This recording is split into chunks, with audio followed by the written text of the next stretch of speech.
Well, hello friends and welcome to Sinnoh. Today I want to attempt a hardcore Nuzlocke of Pokemon Platinum using only the Dragon type.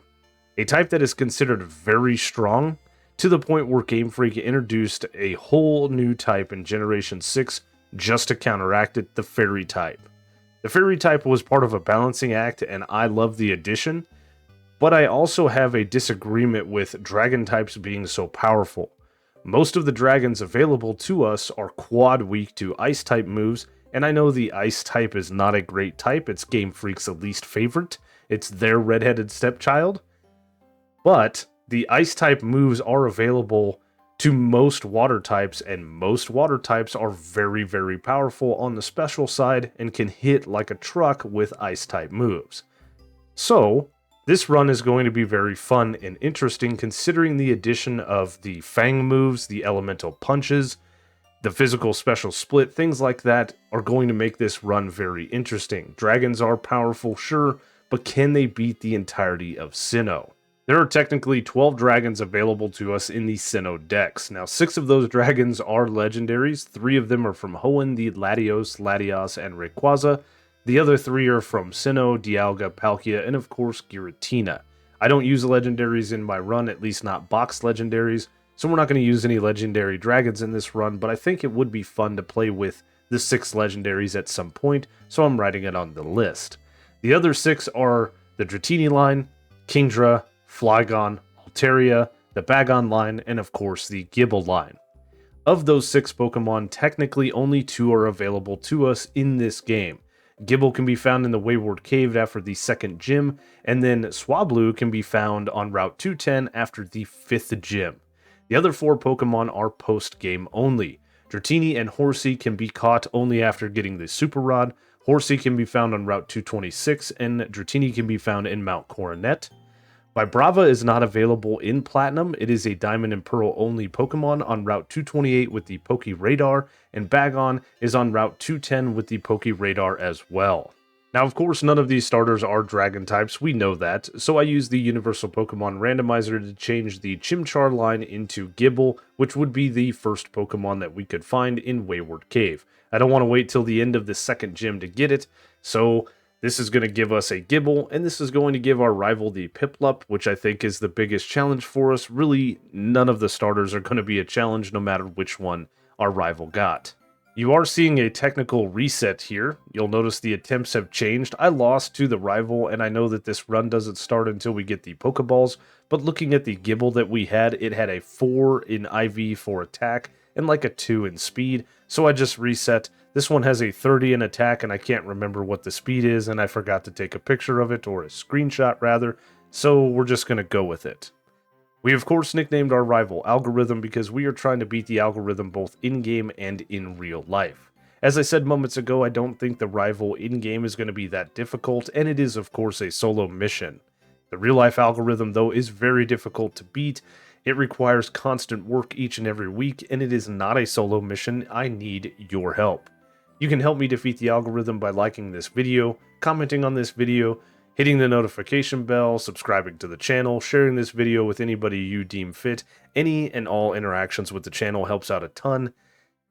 Thank you guys each and every week for the continued support. I do appreciate you helping me beat the Algorithm each and every week. Everything's looking great, and I could not be happier. You guys are absolutely amazing.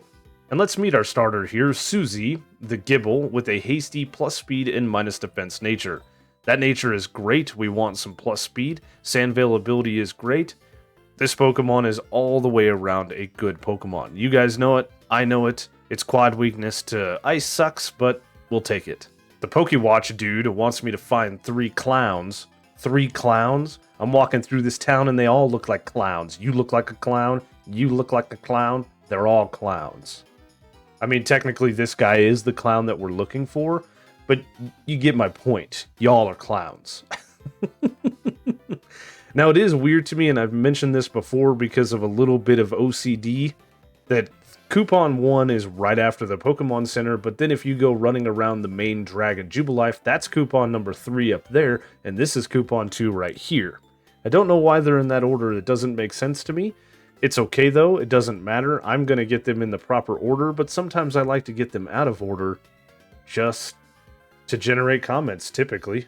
Well, would you look at that? That Cleffa is definitely not a normal type.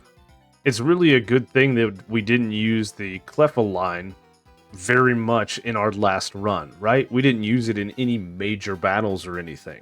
Many of you were quick to point out the epic mistake made in last week's episode, and my PR team is pissed. They want me to issue a public apology to you, the fans, so without further ado, here we go. Hello, people of the internet. My name is Zap. I am a semi-amateur Nuzlocker. Last week we did a hardcore Nuzlocke of Pokemon Ultra Moon using only the normal types. However, I didn't use just normal types.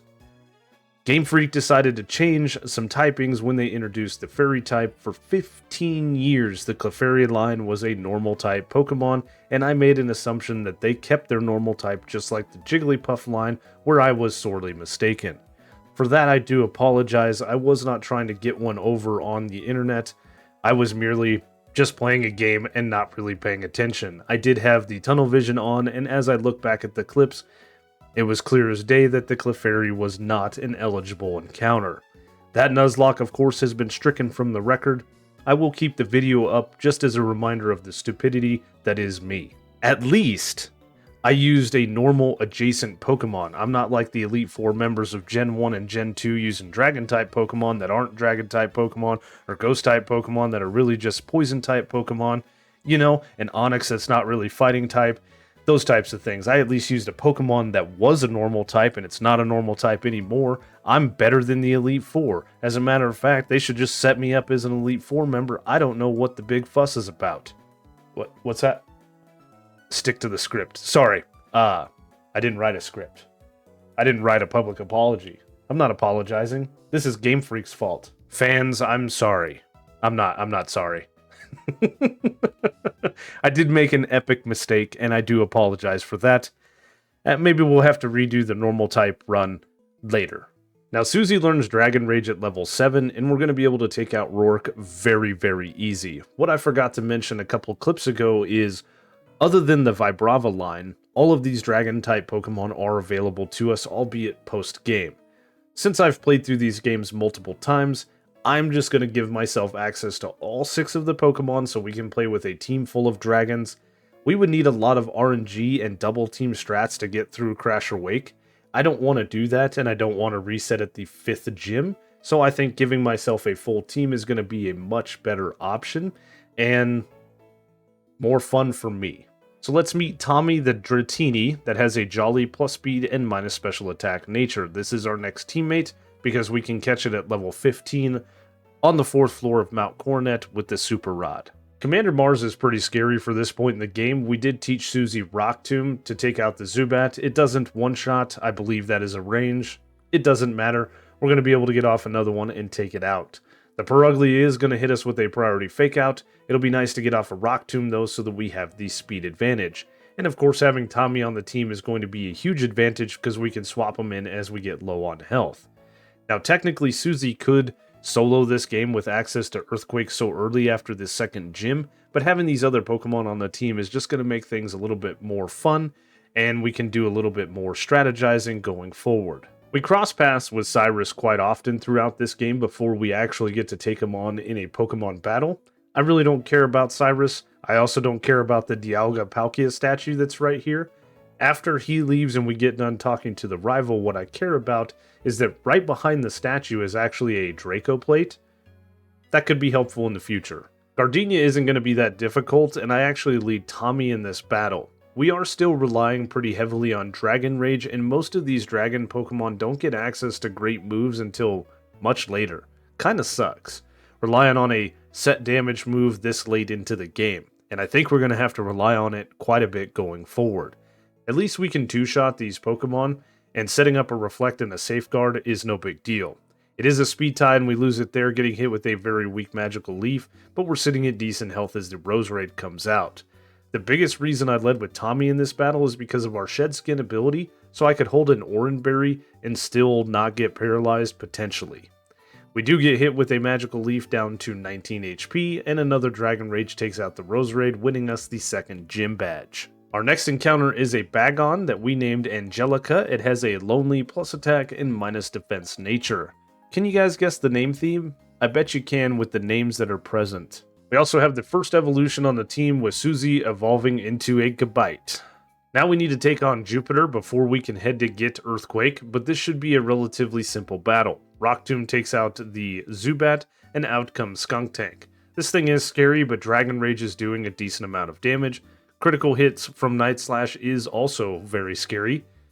We can't quite two-shot, but that's fine. Another Night Slash puts us at 18 HP before our berry, and a critical hit would have taken us out, but we go unpunished, taking out the Skunk Tank.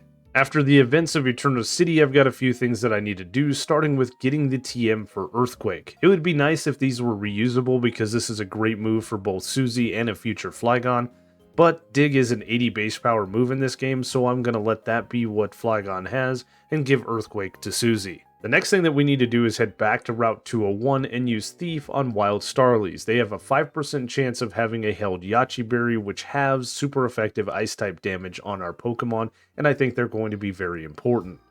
To raise our percent chance, instead of 5%, I have a Butterfree with Compound Eyes.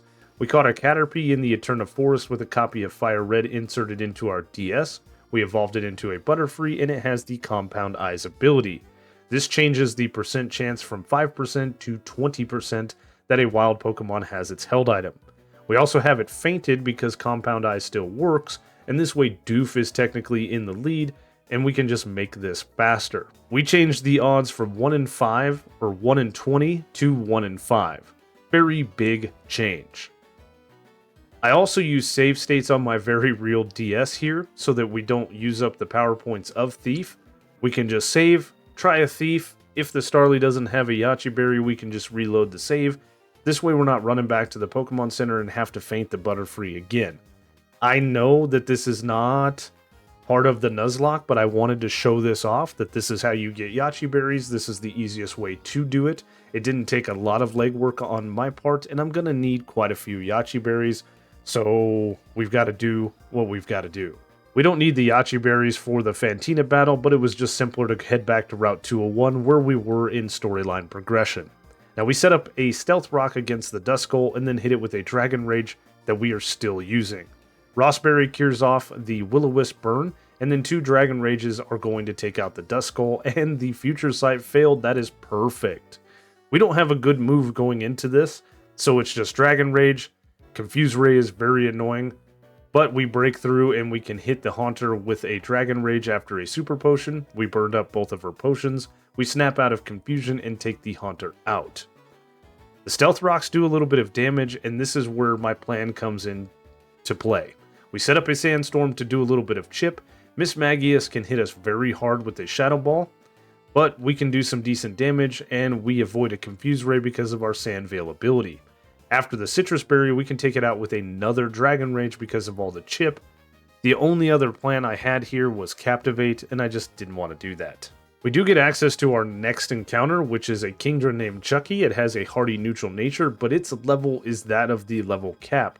So it's not going to go on the team, it's just going to ride the box until we take on Maylene. Leaving Hardhome, we have a rival battle with Algo, and he is technically the gatekeeper for us getting good TMs. On Route 215, we can find the Shockwave TM. Then we get to Veilstone, where we have the department store that has some TMs, the Game Corner, where we can get things like Ice Beam and Thunderbolt. There's Swords Dance, U-Turn, there's all kinds of different TMs there. And then, of course, heading south onto Route 214, we can get our hands on the Dig TM. He is the gatekeeper against the TMs. Using Dragon Rage this late into the playthrough, we're after the 3rd gym, we're still using it. It's really not a great move. We have to rely on 2-shotting stuff, and we're getting to the point where some Pokemon aren't a 2-shot, like the Miss Magius we just took on. Tommy does walk through this battle by clicking A, though, very nicely. We have another evolution right before taking on Maylene, with Angelica evolving into a Shelgon. There are a couple of different reasons we taught Susie Earthquake as opposed to the future Flygon. First and foremost, we're going to be able to one-shot the Metatite. We're also going to be able to one-shot the Lucario with a stab super effective Earthquake. The other reason, of course, is that Garchomp here is going to have a much higher attack stat than Flygon. That's kind of one of the big reasons. But this battle was just made easier. We could have got TM40 Aerial Ace if we head far south and almost to Pastoria, but a couple of Earthquakes take out the Machoke, no problem. Our next encounter is a Vibrava named Phil. It has a bold plus defense and minus attack nature. The reason for the encounters, the way that I've gotten them, is just because these are the levels that you can find these Pokemon in these games if we were playing the post-game stuff. Now, Tommy does learn some moves, and at level 35, it learns Dragon Rush. It's why we've held off on its evolution up until this point. Now we'll let it evolve into a Beastly Dragonair. In Pastoria, we have another rival battle with Algo, and he's starting to get a team, but I now have moves. The Intimidate from Staravia is annoying, but Thunderbolt is a special move and one-shots. Ponyta comes out next, and even with the -1 to attack, we can still one-shot with a super effective Aqua Tail. His Primplup is going to come out next. We're not going to one-shot this thing with Thunderbolt, but we are going to two-shot it, which is very nice. We resist the Bubble Beam, taking very minimal damage, and his last Pokemon is a Roselia. We could teach Tommy Ice Beam, but we need more money. So we're just going to use a Dragon Rush that one-shots. Very nice. If we were taking on Wake with just Susie, this would be a very scary battle. We would have to rely on Double Team and Sandstorm strats, but we have a team and we have a plan. We soak up the Intimidate with Tommy, and then we fire off a quad super effective Thunderbolt that doesn't one-shot. That's fine, we resist the Waterfall, Wake uses a Hyper Potion, and then we can fire off a quad super effective Thunderbolt that doesn't one-shot. That was two very low rolls. It is a range to KO. We didn't get it. No matter, we do take out the Gyarados, and Floatzel comes out with Ice Fang. We're going to bring Chucky in, who takes neutral damage from Ice Fang, and then we can start firing off Twisters that do about a third. Crunch doesn't do much, and then we get a critical hit with our Sniper ability to wipe the floor with Floatzel. His last Pokemon is a Quagsire. Not really worried about this Pokemon. We don't have a Grass-type move, but Bubble Beam does half. Mudshot misses, and then Brine takes it out, winning us the 5th gym badge. At this point, we have a lot of storyline progression stuff. We also get tricked into going on a date with Cynthia's grandmother.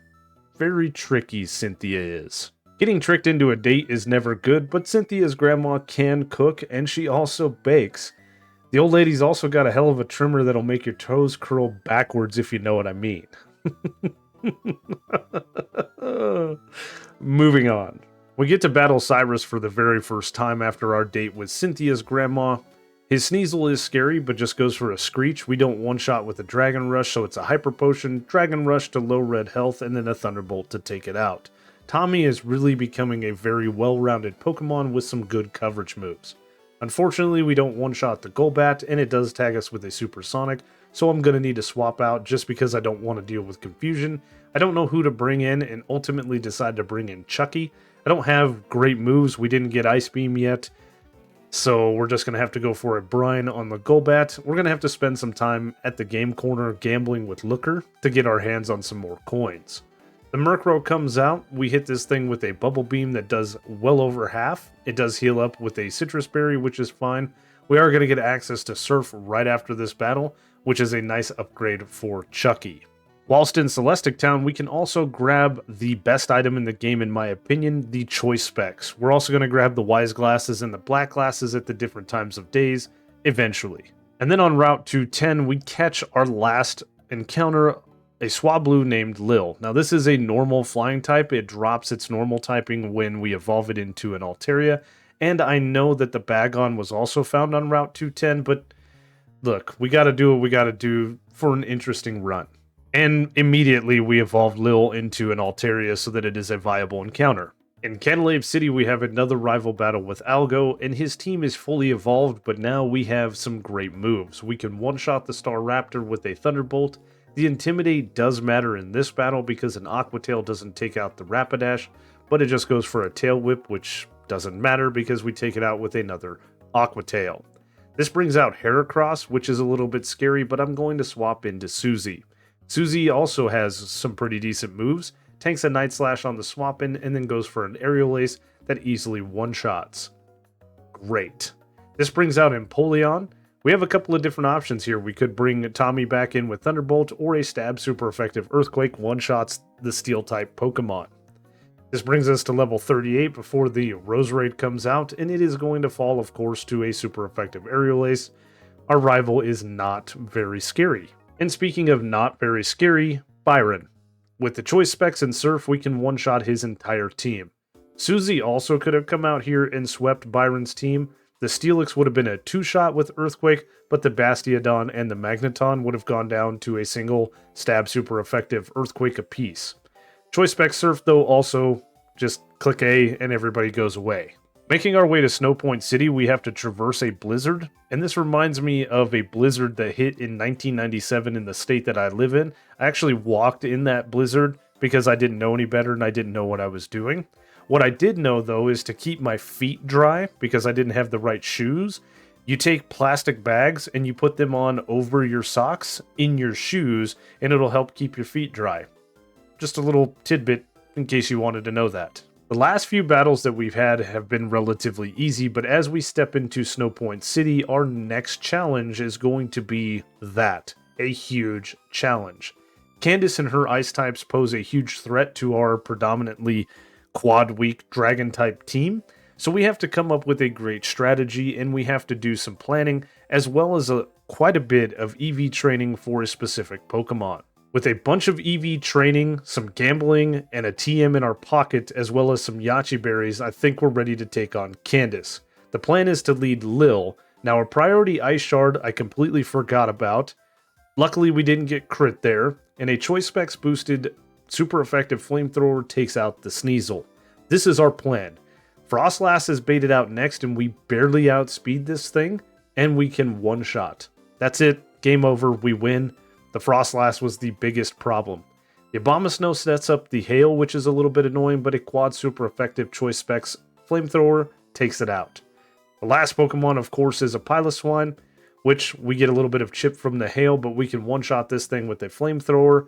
Sitting at 26 HP, we get our hands on the 7th Gym Badge. In the Galactic HQ, we have our second round with Cyrus. This is actually going to be much easier than the first round, and easier than, of course, what is coming up. That is what we have to plan for, is the Cyrus 3 battle in the Distortion world. I'm a little bit nervous, but our team is starting to round out very nicely, and we're learning some good moves. We have a quad super effective Rock Smash to take out the Sneasel after a Screech. We had a held Yachi Berry just in case. Crobat comes out and is going to be a pivot into Chucky. I should have stayed in, but luckily it misses the Supersonic. Hits us with the second one, so not so lucky, but a Choice Specs Ice Beam is going to take it out. Honchkrow is last. We did spend the time to get these different TMs, and it is really benefiting us at this point as we snap out of confusion and one-shot the Honchkrow. Making our way to the top of Spear Pillar, we have a couple of evolutions, starting with Susie evolving into a Garchomp. Next is Phil evolving into a Beastly Flygon. Before we can head into the Distortion world, we have a double battle against Mars and Jupiter with our rival. I have the Choice Specs and I have Surf. I'm just going to wash away the entire team. I'm not really worried about what's going to happen here as the Bronzors set up the screens, but typically what you want to do is you want to get one Pokemon off the field at a time. You don't want to do what I'm doing where I'm knocking everybody off at the same time. Because this can bring out the Purugly and the Skuntank, which is a double battle that is actually very scary. Luckily for us, Golbat came out. Unfortunately for us, the light screen is weakening these Surfs, but not against our rival's Rapidash. Knocking out his Pokemon does mean that we get hit with this Sludge Bomb, which is a little bit annoying, but Surf takes out the Golbat. It puts the Purugly at low health. Staraptor goes down too, which is fun. And then Heracross comes out. It's of course going to get the attack from the Purugly with an Aerial Ace, and then Surf is going to take out the Purugly, doing a decent amount of damage to the Skuntank and taking out the Heracross because, you know, I'm just ruthless like that. We're down to the Skuntank and Golbat as the Empoleon comes out. I think that's our rival's last Pokemon, and we're not going to be able to knock out the Empoleon because it resists Surf. But we do take out quite a few Pokemon before the Confuse Ray. A Swagger from Algo is an interesting strategy, and I do swap because I don't want to deal with the confusion, and this has been a hilarious battle thus far. Empoleon takes out the Golbat with an Aqua Jet, so thank you, Algo, for doing something. Now, I've been prepping for this battle with Cyrus in the Distortion world for a while. A stab super effective Earthquake from Susie is enough to one-shot the Houndoom, and this is going to bait out the Weavile. With our plus speed nature and EV training, we outspeed and hit a quad super effective brick break to one shot. Very nice. His last biggest threat is the Gyarados with Ice Fang, so we're going to pivot into Chucky to tank the Ice Fang much nicer, and then we're going to fire off an Ice Beam for a little bit of chip. This should be baiting Earthquake, but we get the freeze, so it doesn't matter. We can swap in Tommy. I was going to see what move we were baiting out and then swap in Tommy, tank an Earthquake, and then hit a quad super effective Thunderbolt, but it stayed frozen. So never mind, that strategy was for naught. Honchkrow comes out and we fire off a Thunderbolt. We do get a critical hit to one shot. I'm pretty sure that crit mattered. And his last Pokemon is Crobat. Now Crobat is immensely fast. It does hit us with a Toxic that puts us on a timer. Thunderbolt does half, which is great. And then we get tagged with a Confuse Ray, which is not great. I hate Confusion because we hurt ourselves in Confusion. The chip damage from Poison is annoying. I don't want to risk Tommy here, so I bring in Chucky. Chucky gets hit with a Cross Poison to 69 HP. Nice. Another one would have KO'd us if it had crit, but an Ice Beam takes it out. A little bit risky, but we came through on the end. Giratina is absolutely one of my favorite Pokemon from Gen 4. Dragon Claw is going to do half, and then this thing tries to go for Shadow Force. I don't have to battle this Pokemon, I just want to show that the non-legendaries are the superior dragon types. We can get rid of the Shadow Force with a couple of flies. We don't quite take it out, but an Ancient Power does minimal damage, and another Dragon Claw defeats the legendary beast. Just before taking on Volkner at the level cap, Angelica evolves into a beastly Salamence. Now taking on Volkner, I originally wanted to lead Phil in this battle. Phil could easily one-shot the Jolteon with Dig. We can also one-shot it with an Earthquake. The problem is the Luxray. We don't one-shot it with Dig and it has Ice Fang, so we can take it out with an Earthquake from Suzy. This brings out the Electivire that doesn't have a single move that's good against us, so we can bring Phil out at this point to let him finish out the battle. Flygon is a good Pokemon, it's just doesn't get access to Earth Power in this game. If we were to catch a Trapinch and level it all the way up to level 65, it would learn Earth Power via level up, and then we could evolve it, but that's way past any of the level caps, so we have to rely on Dig. Wish we could get another Earthquake, but it's not available until the Battle Frontier post-game. With the level cap at 59, we can evolve Tommy into a beastly Dragonite, and that is the team fully evolved. Just before heading into the Elite Four, we have one more battle with our rival Algo. He leads the Staraptor, we soak up the Intimidate, and a Choice Specs boosted Ice Beam knocks it out. Out next is his Rapidash. Because we're locked into the specs, I can't switch up the moves here, so I need to swap the Pokemon, and I decide to bring in Tommy. It goes for Bounce, which is a little bit annoying.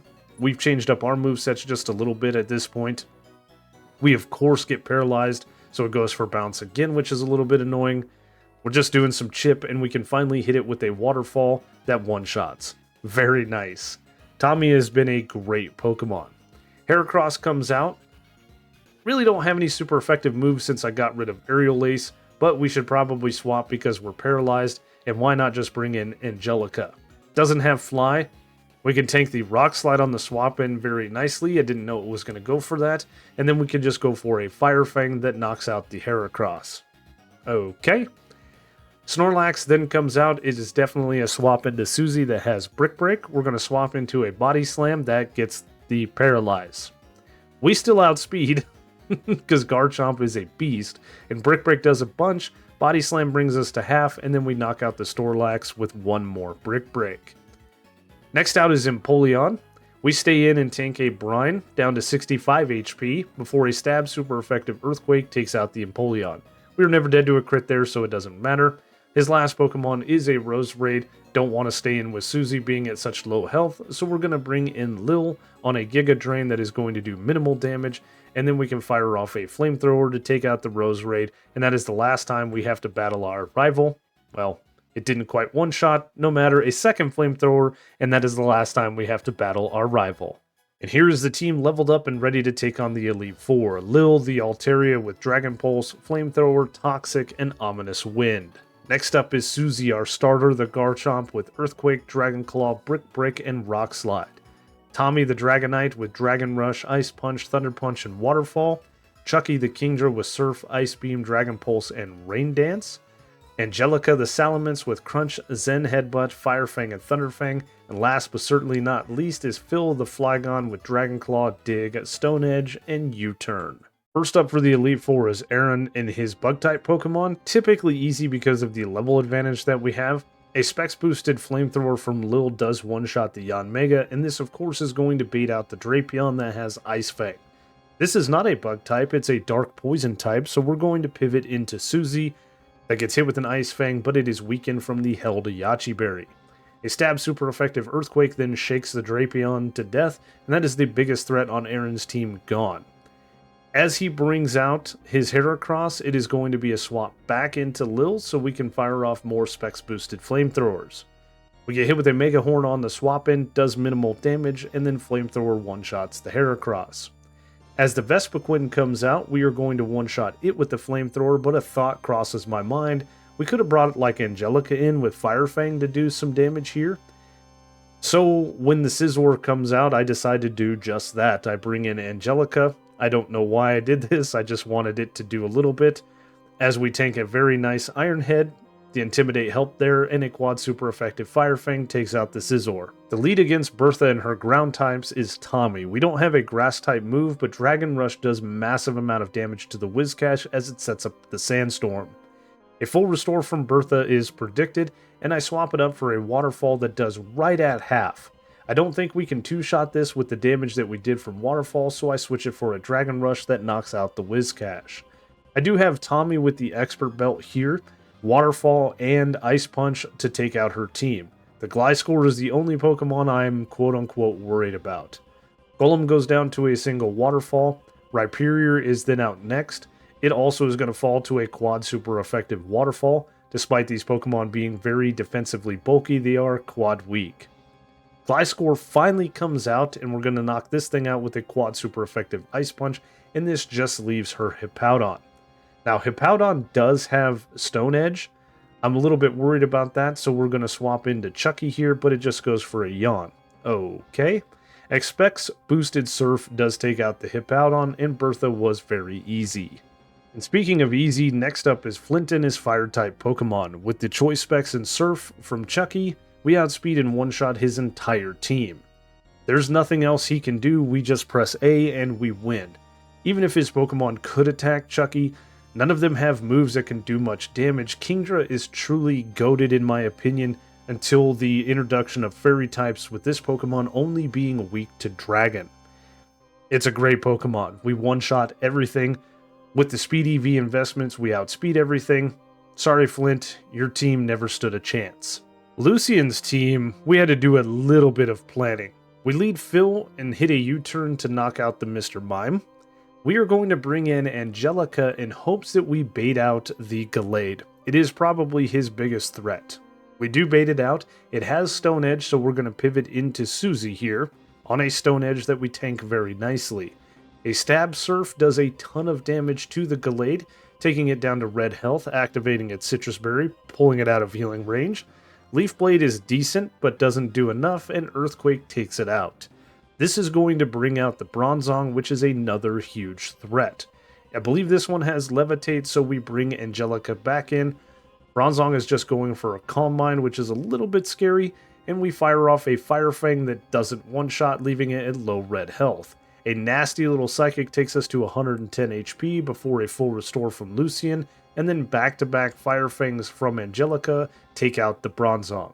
This puts us in prime position for the last two Pokemon, the Espeon and the Alakazam. With super effective Crunch and the held Expert Belt, we can easily one-shot both of these Pokemon, and we even outspeed the Alakazam, so Lucian went down with relative ease. And this brings us to the champion Cynthia. We lead Chucky and start firing off Specs-boosted Ice Beam. We do get a lucky freeze here, but a Shadow Ball or a Dark Pulse wouldn't have done enough to matter.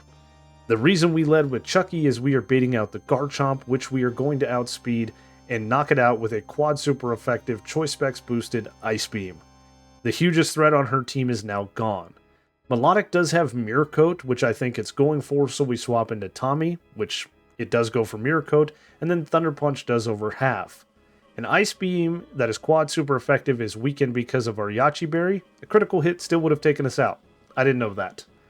My calculations were incorrect. No matter, it goes down to another Thunder Punch. Lucario comes out, so it's to bring in Suzy on a Stone Edge, which we tank very nicely, and then we can fire off a Stab super effective Earthquake to one-shot. Our last two Pokemon are Togekiss and Roserade. As the Togekiss comes in, I go for a Rock Slide. It does a lot of damage, but doesn't quite one-shot, and then Air Slash does a decent little bit to us. I should have swapped here on a full restore, but I stay in and miss a Rock Slide, and then decide to swap back into Chucky, who has taken no damage thus far. We take an Air Slash very nicely, and then a Specs boosted Ice Beam takes Togekiss low. I thought we would one-shot.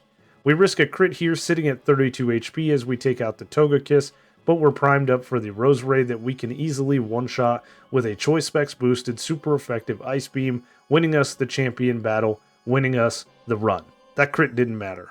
This, of course, was a very fun run, and to be honest with you, the early game was a little bit scary with having Dragon Rage up until almost the 4th gym.